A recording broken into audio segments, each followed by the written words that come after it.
Ini dia Itel Smartwatch Fit 025 yang bergaransi 12 bulan 1 tahun ya di Indonesia. Untuk harganya saat video ini tayang ada di 309.000 atau 300 ribuan kecil lah. Dan ini saya belinya dari TikTok ya guys, bukan dari Tokped atau Shopee, belum ada itu. Emang agak beda sih ini si Itel ya. Kita perhatikan untuk di bagian layar ini sudah memakai panel AMOLED dengan ukuran yang cukup besar. Untuk tipe-tipe sebelumnya seperti 020 dan 023 itu layarnya belum AMOLED ya, masih TFT HD. Memang untuk layar kalau di 023 itu lebih besar ya, 2,01 inch kalau nggak salah. Di dalam kemasan ini disambut dengan kartu garansi 12 bulan dan user manual. Pertama kali lihat smartwatch ini saya merasanya cukup tipis desainnya ya, benar-benar slim banget dilihat dari samping. Ketebalan di pinggir case-nya ini nggak nyampe 11 mm, sedangkan di tengah sensornya cuma 11 mm lebih. Lebar dia punya case ini cuma 37 mm lebih. Lak-tulaknya ada di 46 mm lebih. Strap seperti biasa 22 mm. Bobot beratnya juga terbilang ringan di 50,4 gram aja. Kalau saya perhatikan untuk desainnya selain tipis, dia juga terlihat simpel ya, hanya ada satu tombol fisik crown button dan finishingnya ini benar-benar cakep banget. Boxy seperti di smartphone-nya Samsung atau Apple gitu ya. Untuk di bagian layar masih terlihat ada curve, tetapi curve-nya ini nggak terlalu melengkung banget. Strapnya sendiri kualitasnya cukup oke. Cuma kalau saya perhatikan warnanya dia bukan hitam banget ya, jadi berasa ada birunya gitu, biru dongker. Quick release ada di sebelah kanan, dan juga kalau kita perhatikan di bagian belakang, smartwatch ini sudah tersedia Bluetooth call ya, ada speaker dan mic. Saya coba tes Bluetooth call dengan aplikasi WhatsApp call dari smartphone Samsung A55, ini bisa mengangkat telepon langsung dari smartwatch-nya. Untuk notifikasi chat masuk, yang saya kurang suka ya, ini tampilannya seperti ini aja. Jadi menampilkan sedikit banget karakter pesan, dan nama pengirim juga terlihat menyatu dengan dia punya pesan teksnya. Kualitas UI-nya sendiri atau touchscreen-nya benar-benar ringan dan sensitif, smooth, mantep parah sih ini. Kalau saya tap atau saya klik di bagian aplikasi, terlihat dia punya animasinya cakep banget. Zoom in, zoom out-nya. Untuk haptic feedback saya berasa nggak ada ya di fitur kalkulator ini. Kalau saya tap-tap, biasa kan rata-rata ada yang memakai haptic feedback. Dan tampilan tanggal juga cakep nih. Dia tampilannya mingguan seperti ini ya. Full display. Di bagian crown button-nya kalau saya putar ini nggak berasa haptic feedback ya, biasa aja dan cukup presisi sih. Saya coba double klik, ini bisa ganti tema atau view UI. Ini temanya keren-keren menurut saya nih. Saya baru nemuin ya, baru lihat maksudnya. Dan di Smart Style saya coba swipe, ini benar-benar halus banget. Terasa smooth banget ya, 60 Hz-nya berasa. Untuk fitur yang dibawakan dari smartwatch 300 ribuan Itel 025 ini, lumayan banyak nih. Ya memang sih kalau untuk fiturnya seperti smartwatch zaman sekarang lah, udah pada tahu lah ya, apalagi di harga 300 ribuan. Kurang lebih mirip-mirip. Fitur kesehatannya dia ada heart rate monitor, SpO2 atau blood oxygen. Tekanan ini untuk pressure ya atau stress level. Kalau blood pressure atau BP saya lihat tidak ada di smartwatch ini. Kemudian breathe dia ada, yaitu aja hanya fitur kesehatannya. Untuk di bagian layar ini sudah memakai panel AMOLED.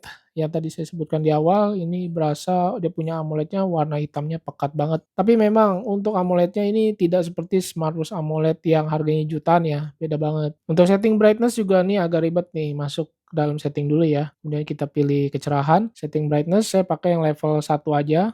Ini udah terang banget. Saya tes untuk di outdoor ini cakep banget sih. Layar sampai flicker-flicker gitu ya. Kecerahan layar untuk di outdoor sih ini udah oke banget. Tertulis di deskripsi produknya mencapai 650 nits dengan resolusi yang cukup tinggi 410 kali 502 pixel. Untuk fitur Always On Display atau AOD ini tersedia ya karena dia sudah AMOLED, tetapi kita harus mengaktifkannya melalui setting kecerahan atau tampilan layar. Dan kita pilih yang paling bawah jam layar. Di sini hanya tersedia dua pilihan, digital dan analog. Untuk tampilannya sendiri terlihat simple, sederhana gitu ya. Terlihat biasa aja sih kalau menurut saya. Ketika AOD aktif, saya coba raise to wake, ini bisa menampilkan watch face utamanya. Ini cakep dan terbilang responsif ya ketika lengan diputar. Watch face detik analognya ini juga saya kesukaan saya sih. Ini detiknya menyapu. Memang sekali lagi tergantung dari pilihan watch face yang kita pakai. Kita juga bisa ubah-ubah tampilan watch face dengan putar crown buttonnya. Lalu kalau masih kurang kita bisa tambahin lagi watch face pilihan dari aplikasi iPulse. Untuk aplikasinya ini kesukaan saya juga, seperti di smartwatch Superkala. Kalau saya perhatikan untuk watch face yang disediakan di aplikasi iPulse, smartwatch Itel 025 ini terbilang keren-keren dan cukup banyak. Saya coba install salah satunya dan beberapa sih ya. Saya mau lihat apakah bisa menampung berapa pilihan watch face ke smartwatch-nya. Untuk instalasinya sendiri downloadnya terbilang cepat. Kalau saya perhatikan untuk di bagian bawah dagunya nih bezelnya lumayan cukup tebal juga ya. Berasa agak kurang simetris saja dengan bagian atasnya. Oke, kita lihat untuk watch face yang udah saya unduh tersedia dua pilihan ya di aplikasinya. Dan kita coba lihat di smartwatch-nya untuk watch face pilihannya. Ya, ternyata di smartwatch-nya tidak bisa menampung lebih dari dua ya, atau tidak bisa sampai 2 sih, jadi hanya satu aja. Berbeda seperti smartwatch yang kemarin baru tayang, si Halo Iron Neo. Ini bisa menampung lebih daripada 3 pilihan watch face ke aplikasinya dan juga smartwatch-nya. Tetapi yang saya kurang suka dari Halo Iron Neo ini, saya udah sebutkan di video, firmware-nya itu kurang stabil ya saat ini. Mungkin menunggu update, karena watch face yang udah kita install ke smartwatch-nya kadang suka error untuk dipakai. Saya tes untuk remote kameranya, dia memakai timer waktu penghitung mundur ya, belum yang sekali tap langsung jepret gitu, dia belum ada. Dan kita perhatikan juga dia tidak ada timer di smartwatch-nya, settingnya nggak ada. Buat yang suka menanyakan apakah bisa mencari perangkat smartwatch-nya dari aplikasi, jawabnya bisa. Ini bisa mengeluarkan bunyi dan getar. Lalu saya juga mau kasih tahu nih, untuk setting raise to wake hanya bisa diaktifkan melalui aplikasi iPulse ya, bagian atasnya ini. Untuk aplikasi pihak ketiga yang suka ditanyakan seperti Strava ini tidak mendukungnya kalau saya perhatikan.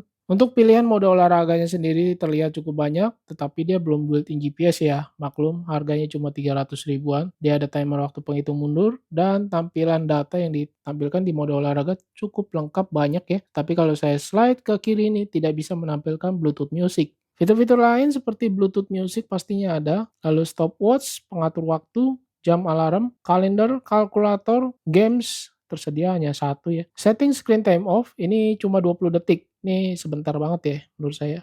Untuk bahasa sendiri sudah bisa menggunakan bahasa Indonesia pastinya, dan bahasa lainnya ini juga cukup banyak. Selain itu yang mau saya kasih tahu, ini ada fitur andalannya dari Itel 025 yaitu membuat tampilan watch face dengan AI. Ini mantap sih ya, jadi nggak ngebosenin deh. Kita tinggal ketik aja apa yang kita mau di bagian ini, nanti akan di-generate sendiri menjadi watch face. Kemudian di pilihan custom dial juga bisa. Kalau dibandingkan dengan smartwatch Itel 023, yang 025 ini lebih worth it sih. Layar sudah AMOLED dan harganya beda dikit. Kemudian dia punya desain juga terlihat slim yang tadi saya sudah ukur dan timbang. Untuk daya tahan baterai sendiri, satu harian ketika always on display saya aktifkan, ini turunnya lumayan berasa ya, ada di 40%, hampir setengahnya. Memang kalau kita perhatikan di bagian indikator baterai tidak tersedia persentasenya, tapi kita bisa lihat dari tampilan watch face yang kita pilih. Kemudian untuk auto brightness dia juga belum ada ya, kalau kita perhatikan bagian setting kecerahan layar, hanya manual aja.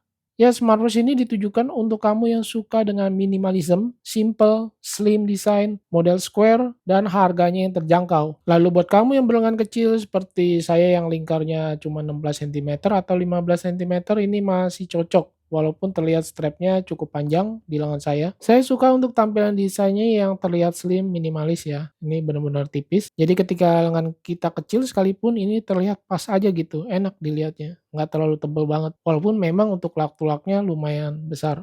Dibandingkan dengan Halo Iron Neo yang kemarin udah tayang juga, saya coba hands on. Ini keduanya terlihat lebih besar si Halo Iron Neo ya dibandingkan Itel 025. Oke, mungkin segini dulu yang bisa saya sampaikan, unboxing dan quick review, tes juga dari smartwatch terbarunya Itel 025. Yang udah saya kenakan ini sekitar 2 harian lebih. Thanks for watching, saya Freddy, dan nantikan video saya selanjutnya. Bye.